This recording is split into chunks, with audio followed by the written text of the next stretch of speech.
대중의 눈으로 볼 수 없는 내부 속사적 디테일이 있습니다. 악마는 디테일에 있다고 하죠. 180석 우리가 얻었을 때 첫 번째 뉴스 외전 초대 손님으로 가서 앵커가 이렇게 물었습니다. 180석 얻었는데 어떻게 생각하세요? 이렇게 묻길래 그건 원래 예고된 질문이 없었습니다. 저도 모르게 이렇게 얘기했습니다. 180석 가지고 뭘 못하면 민심은 180도 바뀔 수 있습니다. 이렇게 얘기를 했는데 제가 생각해도 참 말을 잘했다는 생각을 속으로 했어요. 근데 180석이 아니라 280석이라도 할 수 있는 280명이 있고 못하는 280명이 있습니다. 정권을 교체해야 되죠. 윤석열 이부도한 검찰 정권. 그러려면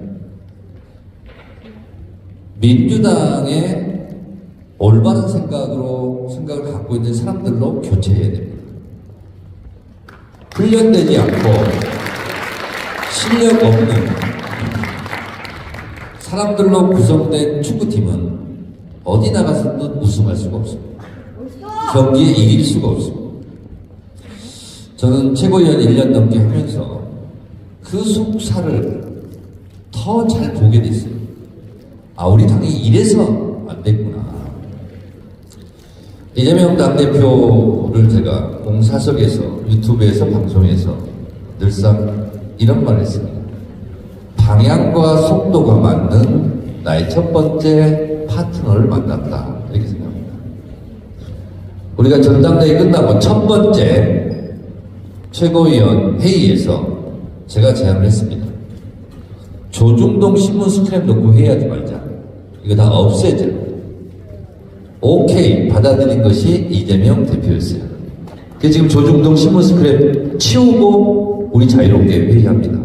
거기에는 맨날 민주당 욕하는 거, 저주의 주술 이런 것만 보면 두렵고 기분 나쁘고 우리가 맨날 잘못하고 이런 것만 보입니다. 정권 교체에 정권을 잃은 정당, 야당이죠. 야당으로 변했죠. 그 야당이 1년 넘게 지금과 같은 민주당 지지율을 기록한 예가 없습니다. 정권을 뺏기면 20%대로 곤두박질 칩니다. 근데 지금 국민의힘보다 앞선 지지율이 계속 나오잖아요. 그런데 의원들 단톡방에 박스권 지지율에 갇혔다고 우리를 셀프 디스 합니다. 그리고 이재명 대표랑 싸웁니다. 윤석열과 싸울 생각을 하지 않고 이재명과 싸울 생각을 해요. 그 무도한 검찰에서 탄압을 받고 있는데 감옥 가라고 거기에 도장 찍는 같은 당 국회의원이 있어요. 무려 40명입니다. 저는 다 말씀드릴 수 없지만 그리고 욕은 하지 마세요. 예, 다 들렸을 건데 욕은 하지 마세요. 다 말씀드릴 수 없지만 이거는요 국회의원이든 모든 걸 떠나서 인간이 이러면 안 돼요. 그렇잖아요. 그걸 똑똑히 보면서 아 내년 총선 잘 해야 되겠다. 그렇지 않으면 이재명도 정청래도 박찬대도 죄를 짓는 거다. 이런 생각을 진짜 무겁게 합니다. 이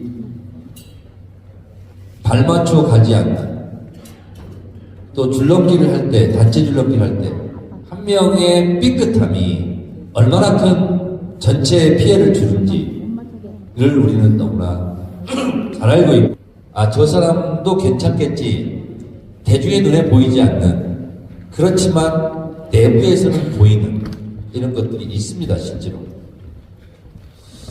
여러분들이 생각하기에 아주 이미지 좋은 국회의원이 있습니다. 누구라고는 말하지 못하죠. 제가 이렇게 얘기를 하더라고요.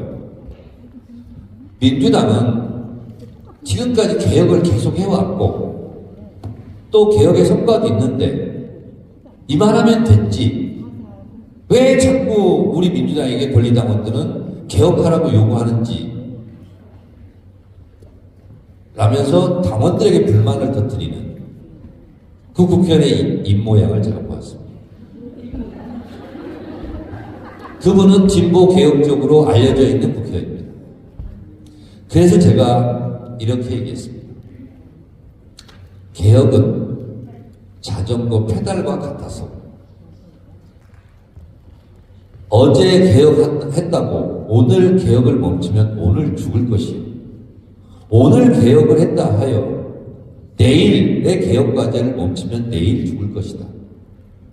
자전거 페달은 계속 밟아야 앞으로 전진한다. 개혁은 자전거 페달과 같아서 오늘의 개혁 과제, 내일의 개혁 과제, 올해의 개혁 과제, 1년의 개혁 과제, 밀려오는 파도처럼 개혁의 과제들은 계속 밀려온다. 나는 어제까지 개혁했으니까 오늘의 개혁은 안 해도 돼. 그러면 그것은 바로 대중적으로부터 외면당하게 돼 있다라고 제가 미안하지만 얘기를 했어요. 그랬더니 기분 나쁜 표정을 하면서 입을 닫더라고요. 이런 국회의원들은 저는 곤란하다. 이런 생각이 들고 평생 학습이란 말처럼 평생 개혁하는 거예요. 매일 아니 오늘 밥 먹었다고 내일 밥 안 먹을 거예요? 마찬가지로 민주당이 그런 정신이 박힌 국회의원들로 구성원들이 구성돼야 어제 했으니까 나 오늘 그냥 앉아있을래 이렇게 안주하는 그런 국회의원들이 적어질 거 아니겠습니까? 그래서 적어도 제가 제 눈으로 본 최민희는 어제 개혁했으니까 오늘의 개혁 과제는 안 해도 돼. 이런 사람은 아닌 것 같아서 여기에 제가 와 있는 거고요. 그리고 그 하다 보면 다른 것과 틀린 것은 다른 거잖아요. 다른 것은 용납을 해야 됩니다. 그것은 민주주의의 다양성이란 이름으로. 그러나 틀린 것도 다른 것으로 미화시키고 하면 안 되는 거예요. 틀린 것은 틀렸다라고 얘기하고 틀린 것은 너가 잘못이라고 얘기해야 되고 잘못한 사람과 잘한 사람이 구분이 있어야 돼요. 신상필벌이 있지 않으면 뭉뚱그려져요. 그래서 제가 가결 사태 때 반드시 외상값을 갚아야 된다라고 하는 것은 1등도 중간이고 꼴찌도 중간이고 그러면은요 공부 열심히 할 필요 없어요. 그렇지 않습니까? 잘한 사람에게는 상을 주고 못한 사람에게는 벌을 주고 잘한 국회의원에게는 후원금을 보내주고 못한 국회의원들은 낙선시켜야 되는 거예요. 그래서 최민희 의원님 책 제목처럼 그래도 희망인 것이 이재명 대표가 대표라서 저는 희망이라고 저는 생각하고 그리고 대표한테 제가 이렇게 얘기했습니다. 어제도 그런 얘기했어요. 대표님 그래도 희망입니다. 이 최민희 의원 책 제목 내일 내가 출판기념회 갈 건데 그래도 역대 민주당 대표 지도부 사이에서 그래도 지금 지도부가 단결은 잘 되지 않습니까? 그것이 저는 희망이라고 생각하고 대표님 바로 옆에 그래도 정청래가 있는 게 다행인 줄 아세요? 대표님 바로 옆에서 자꾸 뭐라 그러고 막 콧짓고 막 꼬집고 그러면 어떡할 뻔했어요. 그래서 저도 좋게 생각해 주시고 그 옆자리에 있는 박찬대도 얼마나 좋은 사람입니까?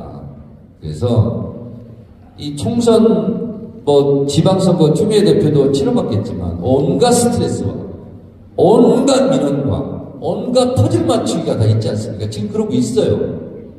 너무너무 피곤하고 그래서 제가 어제 대표한테 그랬어요.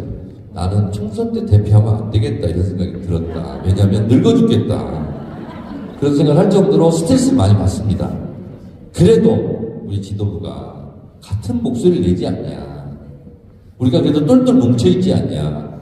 지금 이재명 지도부가 똘똘 뭉쳐있는 것은 지금 지도부가 멍청하지 않고 똘똘하기 때문에 똘똘 뭉쳐있다.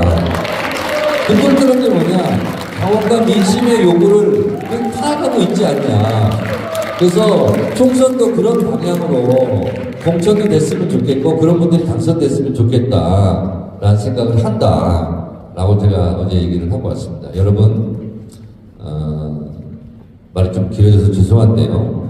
말씀만 드리면 병립형, 연동형 다른 거 기준 없습니다. 선거 제도는요, 선과 악의 개념이 아닙니다.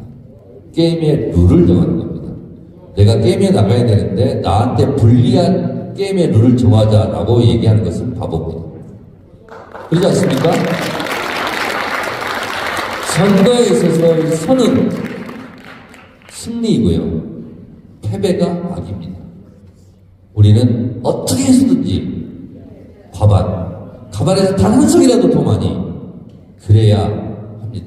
국회마저 내줄 수 없습니다.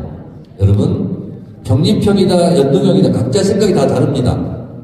그렇게 주장할 수 있어요. 저는 그것은 다르다고 생각해요. 다른 생각이니까 틀린 것이 아니에요. 병립형이 틀렸다 연동형이 틀렸다 이렇게 얘기하지 마세요. 그거는 다른 관점, 다른 생각이에요. 다른 가치 이런 게 있는 거예요.